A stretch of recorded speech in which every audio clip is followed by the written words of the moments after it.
আজকে এতটা কুয়াশা পড়েছে, সকাল মোটামুটি 10:30 মতো বাজে। এখন কেবল চা বানালাম, নিজে খাবো আর তার সাথে ব্রেকফাস্টটাও বানিয়ে নেব। আর আজকে বানাবো সাদা পিঠে। আমরা কিন্তু এই পিঠেটাকে নকনকি পিঠেও বলি, অনেকে সারু চাকলি পিঠেও বলে। তো যাই হোক, যার যার এলাকায় সে সেরকমভাবেই নাম বলে। এটা যতবার খাই ততবারই কিন্তু প্রেমে পড়ে যায়, মানে আমার এটা ভীষণই ভালো লাগে। তো আমি এটাকে দেখো গরম জল দিয়ে চালের গুঁড়োটাকে সুন্দর করে গুলে নিয়েছি। তারপর একটা অয়েল ব্রাশ দিয়ে অয়েলিং করে নিয়েছি প্যানটাকে। তারপর দেখো একটু ঢাকা দিয়েছি, কারণ ঢাকা না দিলে কিন্তু ওপরটা কেমন জানি সাদা সাদা হবে।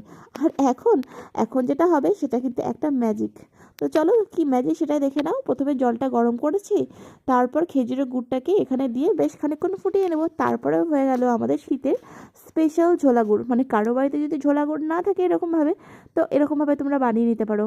এরপর ওই গুড় দিয়ে আর এই সাদা পিঠে, ও হো হো, যতবার খাবো কি না ততবারই প্রেমে পড়ে যাব। এরকম একটা এত পছন্দের